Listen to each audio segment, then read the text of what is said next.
For 5 years, I've been doing YouTube.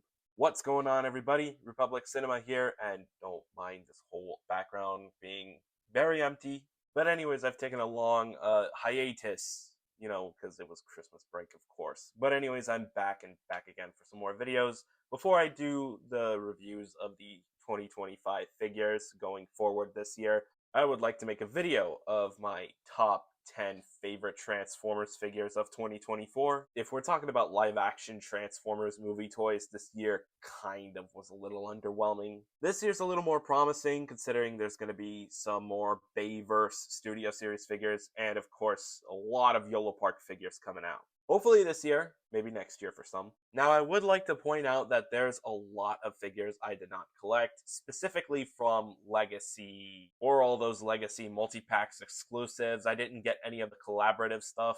I'm not a big fan of that stuff anyways. Any third-party release that came out this year I did not get, aside from some BAIWEI figures. I also didn't get any Masterpiece movie figures or any Masterpiece figure that came out this year. I did not get the Takara Leader Class Transformers 1 Optimus Prime as I thought it was a little expensive. And there's also a few 86 figures I did not collect this year, such figures being Scrap Heap, Steeljaw, the Studio Series Target exclusive repaint of the Kingasee Blaster. This may seem a little weird, but as of this recording, which is January 6, 2025, also the 5-year channel anniversary, I have not obtained the Studio Series 86 Optimus Prime yet. With the absence of the Studio Series 86 Optimus Prime, this top 10 favorite Transformers figures list is going to be a little goofy. But I did want to make this list because I did one before, and after this one, by the end of 2025 onto 2026, I most definitely will do another one again. But anyways, the figures that I got this year came from Studio Series, a couple of mainline TFONE figures that won't be in this list. They all kind of sucked. The Studio Series Gamer Edition, not including the individual release of the TF Reactivate Bumblebee, some of the Studio Series 86 figures, or at least the ones I got. I also did get some BAIWEI figures this year, and of course, some Yolopark figures. So yeah, overall, I feel like I ended up not collecting as much Transformers figures as I did last year. If you guys remember, I basically bought a whole collection that year. However, in 2024, it has toned down drastically. With that being said, let's showcase the top 10 out of the not so many figures that I got this year compared to last year that are my favorite. And the number 10 spot goes to the Transformers Studio Series Bumblebee movie Shockwave. Despite the whole shoulder drama with the figure, this figure still lives up to the Voyager class name, as it is relatively tall actually. I do remember unboxing this figure the first time I did receive him from the mail, and I was completely blown away by the chunk and mass that this figure does have. And the sculpting and painting on the arm cannon is also nicely done. Now, of course, what is a Shockwave arm cannon without this tube right here? Which I believe is a little easier to remove than the tube from Dark of the Moon Shockwaves. Oh, and tank mode is, interesting, to say the least. It is based off of the Core Class Alt mode, but in my opinion, looks a little improved as it does cover Shockwave's face just a little better. Whereas with the Core Class 1, Shockwave's face was just sticking out, only facing this way. But thankfully, it's a little improved with this Voyager version. So anyhow, the articulation and transformation might be a little underwhelming, but overall, it's still a pretty great figure, especially if you're interested in chunky Shockwave figures. Number 9, 86 Swoop. With the conclusion of the 86 Dinobots in 2024, of course, Hasbro saved 86 Swoop for last, and boy oh boy did he not disappoint. The kibble is handled very well, his accessories are pretty good too. Oh, and the alt mode I think is pretty good as well. If there's one complaint I have about Swoop, it's that his shoulder chest pieces don't tab into anything. So that means you can open the chest out and push it back in, open it out, push it back in, without it tabbing into anything. Number 8 goes to the Studio Series 86 Springer. I'm still salty that this, out of the 3 leader classes, was picked to be one of the 3 leader classes and not perhaps a movie figure that would have been really nice to see as a leader class figure. But then I got this figure in hand, and then I fell in love with it because it had all these accessories and it was chunky because, it's a leader class figure, even though it's a Voyager class scale. The painting and sculpting on this figure is pretty good. Now, the accessories I do like. despite some of them being a little unnecessary, but hey, I get it. They wanted to accumulate as much accessories and overall what makes this figure worth the 55. But you know, if they can make a leader class Springer that was Voyager class in another toy line, that comes with a whole bunch of accessories, they could do the exact same thing for Age of Extinction Hound.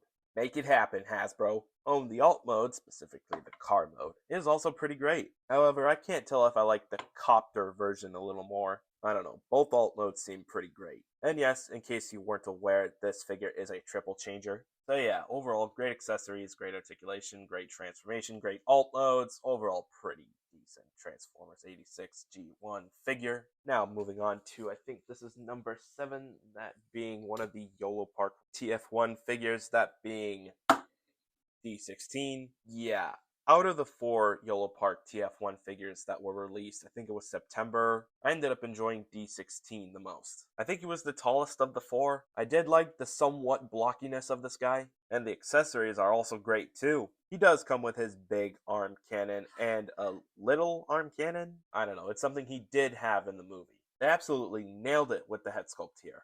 And take a look at this. They actually slapped in the, I was about to say Tarn, the Megatronus decal onto the right shoulder of D16. I get that it's a small detail, but the fact that Yolopark actually slapped in this small decal onto D16 just shows how much detail they throw into their figures. Again, these figures are without their transformations, but hey, that means their overall robot form and their articulation are slightly improved. And sometimes they come with more accessories. So yeah, out of the 4 TF1 main protagonists figures that did get an AMK series figure, D16 overall was my favorite. Definitely recommend picking him up. Number 6 goes to the BAIWEI 1022 Star Leader, the silver repaint of this figure. Not to be confused with the version 2 Optimus Prime that came out, I don't know if it was 2023 or 2022, somewhere around that time zone. But when I heard that BAIWEI was making another paint variation of the knockoff of the Studio Series 32 Optimus Prime, and I saw the pictures for the first time, I thought to myself, do I really need it? Do I don't need it? Should I probably do a review of it? Yeah. So long story short, I ended up getting another knockoff of the Studio Series 32 Optimus Prime. Glad these KOs are cheap on AliExpress. So far, this is my favorite KO repaint of the Studio Series 32 Optimus. I mean, can you really beat the overabundance of all the silver? Especially if the silver paint barely chips. His feet are also made out of die-cast metal parts, and this figure does come with 2 pairs of swords, one pair being the type of swords that Optimus Prime ought to hold with his hands, the other pair being the type of swords that Optimus Prime would hold using his wrists. He does come with an alternate headpiece, along with an alternate chest piece, and then you get to the truck mode and it looks absolutely beautiful with the silver paint. It was cool what they were doing with the version 2 Optimus knockoff, where the silver parts were a little darker, but overall this one's more accurate. And if you have the BAIWEI knockoff of the SS42 Optimus Prime's trailer, you can plug it on to the trailer hitch of the silver Optimus Prime, and this thing looks even better. Number 4 is the Studio Series concept art Bumblebee movie Megatron. Now I remember back in, I think it was 2023, early 2023 actually, when all those leaks came out of the new 2024 figures, and it just seemed a little weird how there was a listing of the Bumblebee movie Megatron rather than a 86 Megatron. I remember to some people, they just flat out assumed that it was a typo and referred to him as 86 Megatron the entire time. So anyhow, as time went on, it was revealed that Megatron was actually a concept art Bumblebee movie Megatron. Even better, it was in the leader class category. But don't worry about it, they're making an 86 Megatron this year. And boy oh boy, is that another story for another review for another time. Anyways, this figure is absolutely gorgeous. Unlike the other concept art Bumblebee movie characters, the concept art for Megatron seemed like it was actually meant to happen, but got scrapped last minute. The other concept art figures and the concept arts themselves look a little made up, but we won't get into that. We'll just talk about this figure. The mechanical detail is on point. Same thing with the fusion cannon. Oh, and the kibble management on this thing is amazing. That's because the vehicle modes are a little weird, but I'll give the tank mode a pass. I kind of like that one because, you know, the whole thing with this, I think that's cool. It's the jet mode that I feel is a little goofy, but even then, I guess it's alright. It just doesn't seem better than the tank mode. Anyways, the fan-made gun mode makes the other two pale by comparison. This gun mode is cool, creative, and somewhat genius. But just imagine if the new SS86 Megatron does have a secret hidden gun mode. Well, whenever that figure comes out anyways. And at number 4, we have the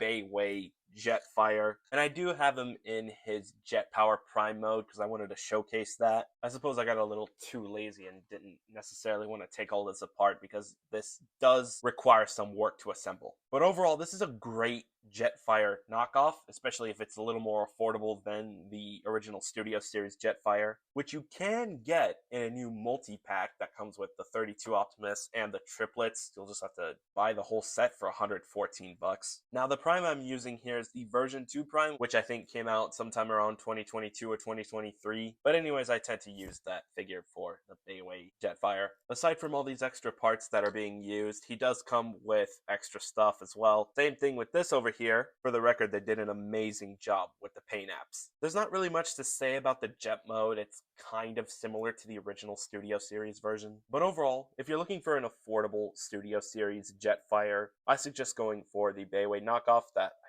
think you could find for a reasonable price on AliExpress. I'm sure he's out of stock at Show Z Store. And at number 3, we have BAIWEI Scourge.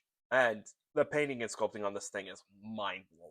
The head sculpt's insane, and so are the hands. The fact that the claw arm spins is cool too. And hey, if you want to replace it with the arm cannon, you can do that, because there is an extra arm cannon replacement that just simply plugs in onto where the claw arm originally went. All you gotta do is just close this in. And yeah, there's Scourge with the arm cannon. It would have been cool if he also came with that other version of the arm cannon that he used to Scourgeify Eraser, if you know what I mean. He does also come with a cool looking sword. And in case you want the maskless face of this figure, he does come with replaceable face pieces. So yeah, that's a bonus. But yeah, that's Yolopark Scourge for you. And I am aware that he is getting an AMK Pro version. He doesn't come with as many face replacement parts as this one does. But if you want a Yolopark Scourge that looks even more accurate, especially in the color and paint apps department, definitely go after that one.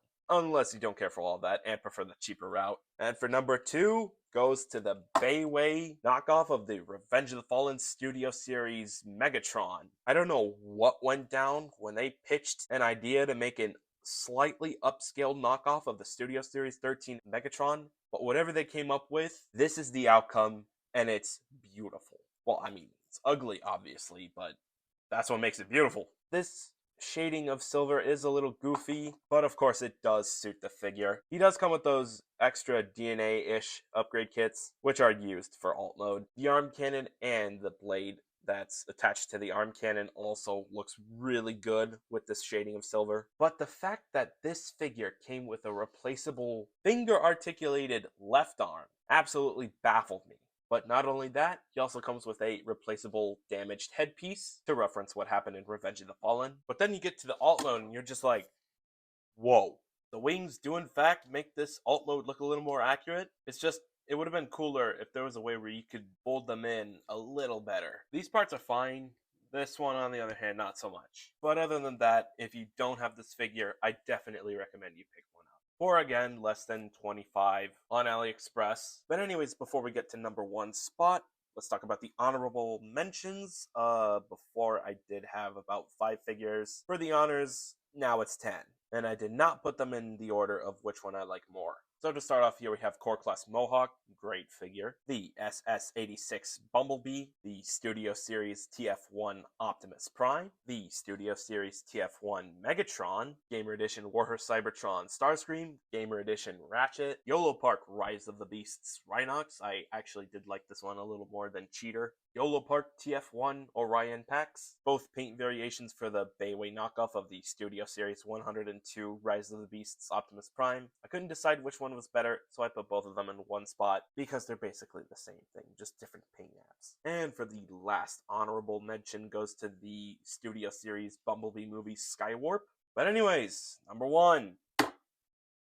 Yolopark TLK Optimus Prime. Words cannot describe how magnificent the detail goes to this figure. I'm impressed with the legs too. Much like any other Yolopark figure, the articulation is also enhanced. The details from the accessories that he comes with, that being the sword, shield, and even the dagger, look really great. He does come with extra pair of hands, replaceable head pieces too. He also comes with these pieces, which are used to modify the weapon storage just a bit. He even comes with an enormous stand.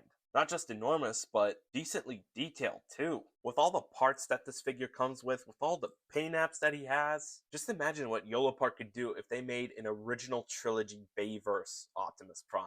Personally, I would be extremely hyped for that thing. And yeah, I am aware they're making a bigger version, but I prefer the AMK series and the AMK Pro stuff.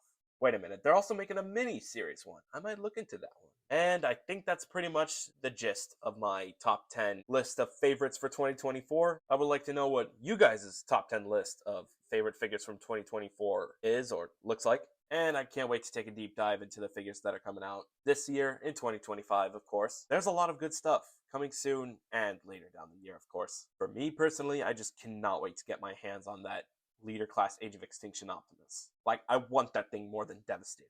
But yeah, that's another story for another time. Can't wait. I'm still a little bummed that I didn't get 86 Optimus Prime in time to do a top 10 best of 24 video. I didn't feel like waiting any longer to do this video, as it's already January 6th at the time of this recording. I feel that I'm a little late doing this video. But if there's one thing I know, is that if I did end up getting the 86 Optimus Prime before making this video, this list would look completely different. Next time, Hasbro, please give us a date on when the pre-orders go live, especially if it's a highly anticipated G1 Optimus Prime. At this point, I'd assume it's imminent we'll miss out on the Amazon and Hasbro Pulse pre-orders for Hook and Long Haul, which is the next Commander class. Let's hope that doesn't happen again. Anyways, with that being said, be sure to let me know in the comments down below which Transformers figure of 2024 is your favorite or you think is the best. And of course, if you like what you saw in this video, be sure to slam that like button, share this with your friends as well, turn on post notifications so that way you don't miss another upload. Be sure to let me know how I did in this video. And most importantly, be sure to hit that big red subscribe button. And yeah, I think that's pretty much it. Thank you very much for watching and happy late New Year. Teo!